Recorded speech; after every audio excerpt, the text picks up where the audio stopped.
حیدر جوادی کے بھی اعتبار سے اور آیت اللہ شیخ جواد تبریزی کے حوالے سے بھی کہوں کہ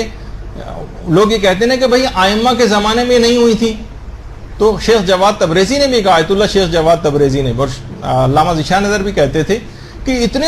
کیوں نہیں ہوئی، بہت سی مراسم اس وجہ سے کہ اتنے سخت ترین ادوار تھے مظالم کے، اتنے سخت ترین ادوار تھے کہ اس کے اندر ممکن نہیں تھا کہ لوگ اس انداز سے عزاداری کر سکیں۔ اگر یہ چیزیں نہ ہوتی ہیں، مظالم نہ ہوتے، تو شاید عزاداری اتنی شدت کے ساتھ، جو کہ بہت سی ایسی رسومات بھی ہوتی ہیں جو آج کل رائج نہیں اور آپ کے سامنے آ جاتی، وہ صرف اس وجہ سے ان کے اس زمانے میں سامنے نہیں آ سکی۔ تو یہ صرف وہ چیزیں کہ جو شریعت سے متصادم ہوں، وہ رسمیں کہ جو حرام ہوں، جن کے متعلق علماء اور مراجع نے اپنے فتاوے کے اندر اظہار کیا ہوا، ان کو چھوڑ کر جو مباح اور جائز رسمیں ہیں، وہ انشاءاللہ اس کو میں اپنے مقام پر، جب وہ فقہ عزاداری کے موضوع پر اگر کوئی کلاس ہوئی تو اس کے اندر جو ہے وہ بیان کی جائے گی۔ تو اس کے اندر جتنے بھی آماری آتی ہیں، تابوت آتے ہیں، علام و تعزیہ آتے ہیں، لوگ عام بہت سے آج کل نوجوان بھی یہ ہو گیا کہ وہ ان کا احترام نہیں کر رہے ہیں۔ دیکھیے تمام چیزیں اپنے نسبت کی وجہ سے احترام ان کا ہوتا ہے۔ آپ دیکھتی ہیں کہ عید مبارک کے جو نوٹ ہوتے ہیں، تو عید پہ بچے، ان پہ قائد اعظم کی تصویر بھی بنی ہوتی ہے، 100 کا نوٹ کا عدد بھی لکھا ہوتا ہے، بالکل اس جیسے ہوتے ہیں، لیکن وہ بازار میں کیوں نہیں چلتا؟ کیونکہ حکومت کے ساتھ اس کی نسبت نہیں ہوتی۔ حکومت اگر اسی نوٹ کو اپنی نسبت دے دے،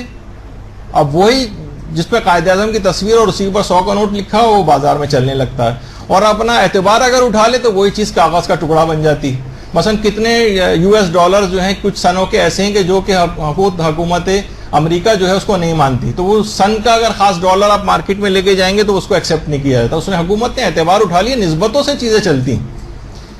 بہت سے لوگ کہتے ہیں جناب یہ تابوت، عماری اور یہ سب کچھ یہ مجسمے میں آتا ہے اور مجسمے کو اسلام نے حرام قرار دیا۔ تو دیکھیے مجسمہ غیر جو زیرو ہیں ان کا مجسمہ بنانا جائز، لیکن جو کہ زیرو ہوتا ہے اس کا بنانا حرام ہوتا ہے۔ حتیٰ کہ جو روزوں کی شبیہ بن رہی ان پہ بھی اعتراض نہ کریں، مباح چیزیں جو روزوں کی شبیہ، باقاعدہ آیت اللہ شیخ جواد تبریزی سے پوچھا گیا کہ جو ائمہ کے روزوں کی شبیہ مختلف ملکوں کے اندر بنائی جانے لگی، ان کے احترام کا کیا مسئلہ ہے؟ انہوں نے کہا وہی احترام ہے کہ اصل میں ذریع امام کا جو اپنی اصل جو جگہ پہ جو ذریع قائم اس کا جو احترام ہے وہی ان کا احترام، یعنی ان کی بھی آپ توہین نہیں کر سکتے، ان کا مذاق نہیں اڑا سکتے کہ آج کل یہ اس طرح سے ہونے لگا۔ تو بلکہ آیت اللہ برجردی فرماتے تھے کہ امام حسین سے منسوب ہر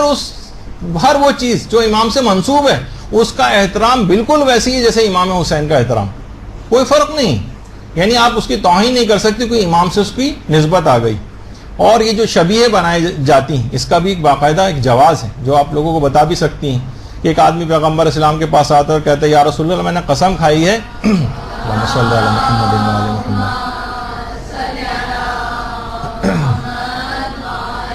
کہ میں جنت کی چوکھٹ کو بوسہ دوں گا اور حور کی پیشانی کو بوسہ دوں گا، اب میں اپنی قسم کو کیسے پورا کروں؟ پیغمبر نے کہا کہ تم اپنی ماں کے قدموں کو بوسہ دو اور باپ کی پیشانی کو بوسہ دو، قسم پوری ہو جائے گی۔ اس نے کہا کہ یا رسول اللہ میرے تو دونوں والدین انتقال کر چکے ہیں، کہا ان کی قبر پہ جا کر بوسہ دو۔ کہا کہ مجھے تو ان کی قبر کا نشان بھی پتہ نہیں کہ کہاں ہے۔ امام نے کہا، پیغمبر اسلام نے فرمایا قبر کا ایک نشان قبر بناؤ اور اسے جا کر بوسہ دو، اور اسی کو شبیہ کہا جاتا ہے۔ باقاعدہ آپ یہ پیش کر سکتی ہیں، علماء اہل سنت نے بھی اپنی کتابوں میں اس کو لکھا۔ تو اور دیکھیے فقہ کا بھی ہمارے ایک مسلمہ مسئلہ ہے کہ نظر اور قسم جو کھائی جاتی ہے نا اس کا شرعی رجحان رکھنا ضروری ہے، یعنی رجحان شرعی اس میں ہونا چاہیے، اور اگر رجحان شرعی نہیں ہے تو وہ قسم ساقط ہو جاتی ہے، ناقابل۔ اگر ایسا ہوتا کہ اس میں شرعی رجحان نہ ہوتا شبیہ بنانے میں تو پیغمبر کبھی بھی اس کو کہہ دیتے کہ یہ قسم ناقابل عمل ہے اور یہ ساقط ہو جاتی، اس کے ناقابل عمل ہونے کا پیغمبر حکم فرما دیتے، لیکن نشان قبر کو بوسہ دینے کا حکم فرمایا، اس سے شبیہ بنانے کا جواز ثابت ہوتا ہے۔ اور یہی وجہ ہے کہ حضرت ام البنین سلام اللہ علیہا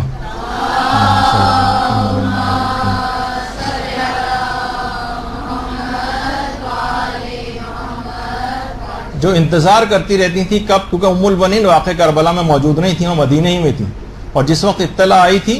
کہ ان کے سارے بیٹے جو ہیں امام حسین پر شہید ہو گئے، تو ان کی بقی میں ان چاروں بیٹوں کی قبریں بنا کر اور امام حسین کی خیالی قبر بنا کر وہاں پہ بیٹھ کر گریہ کیا کرتی تھی۔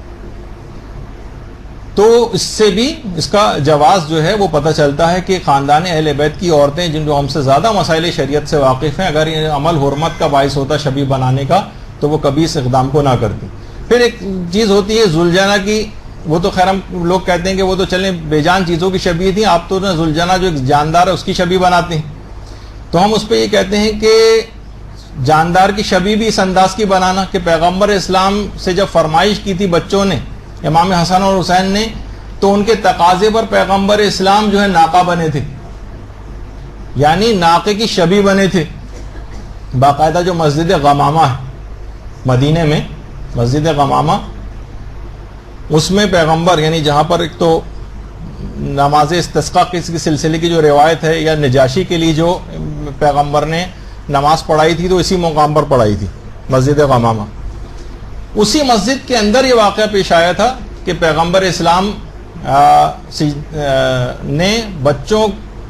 کو ناقہ بن کے اس کی شبیہ بنے تھے اور ہاتھ پاؤں سے چل کے بھی دکھایا تھا۔ تو جب اصحاب پیغمبر نے کہ بچوں کو کہا کہ کتنی بہترین سواری ہے بچوں تمہاری، مبارک ہو تمہیں، تو پیغمبر نے فرمایا تھا کہ سواری کو نہ دیکھو بلکہ دیکھو کہ سوار کس قدر باعظمت ہے۔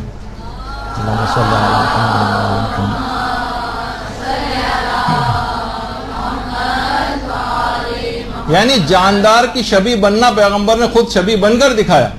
تو یہ مسجد غمامہ جب یہاں پر فضائل بیان ہوتے ہیں تو اسی وقت وہاں پر آ جاتے ہیں اور لوگوں کو روکتے ہیں، علماء کو، کہ یہاں پر یہ فضائل وغیرہ نہ بتائیں، ان کو ہٹایا جاتا ہے وہاں سے۔ اچھا، اس کے بعد ایک اور بڑی اچھی مثال ہے اس کی۔ جبریل جو تھے وہ داہیہ کلبی کی شکل میں پیغمبر، اس کی شبیہ بن کر پیغمبر کی خدمت میں آتے تھے۔ جاندار کی شبیہ بننے کی بڑی اچھی مثال ہے۔ دیکھیے داہیہ کلبی، اچھا ایک بات اور بتا دیجئے، ایک ہیں وہاب کلبی جو جن کا واقعہ کربلا میں ذکر ہے، جو عیسائی تھے اور ان کی بیوی، اور وہ عیسائی سے مسلمان ہوئے تو اس کے بعد واقعہ کربلا میں وہاب کلبی لڑکے شہید ہوئے، وہ وہاب کلبی۔ پیغمبر کی خدمت میں جبریل کو جب آنا ہوتا تھا تو جس انسان کی شکل میں وہ آتے تھے وہ داہیہ کلبی ہیں، جس کو لوگ واہیہ کلبی کہتے ہیں۔ وہ واہیہ نہیں ہے، وہ داہیہ ہے، وہ شاید لکھنے میں ایسا لگتا ہے تو وہ واہیہ کلبی کے نام سے مشہور ہوگا، ورنہ داہیہ کلبی۔ داہیہ کلبی پیغمبر اسلام کے بعض روایتوں کے مطابق دودھ شریک بھائی بھی تھے اور بے انتہا خوبصورت تھے۔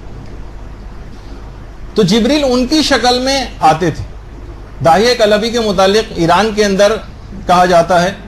کہ ان کی قبر مبارک وہاں پر ہے، اور کچھ لوگ دمشق میں بھی کہتے ہیں کہ ان کی قبر مبارک وہاں پہ، لیکن ایران میں باقاعدہ ان کی قبر پر ایک ذریعہ وغیرہ بھی قائم ہے۔ تو علماء نے کہا کہ معصوم، دیکھیے خواہ نبی مرسل ہو یا امام ہو یا کوئی معصوم فرشتہ ہو، کبھی غیر شرعی کام نہیں کر سکتا۔ اگر شبیہ بننا یا شبیہ اس انداز کی بنانا یہ اگر ناجائز کام ہوتا تو کبھی بھی فرشتہ جو ہے جبرائیل وہ داہیہ کلبی کی شبیہ بن کے نہ آتا۔ تو بہرحال یہ لوگوں کے دماغوں میں شکوک و شبہات آج کل ہیں، نوجوان بچے سوال کر رہے ہیں، انٹرنیٹ پہ لوگوں کے ساتھ انٹریکشن میں ان کے دماغوں میں سوال پیدا ہوتے ہیں، تو چھوٹی چھوٹی یہ چیزیں بھی سامنے آ جائیں۔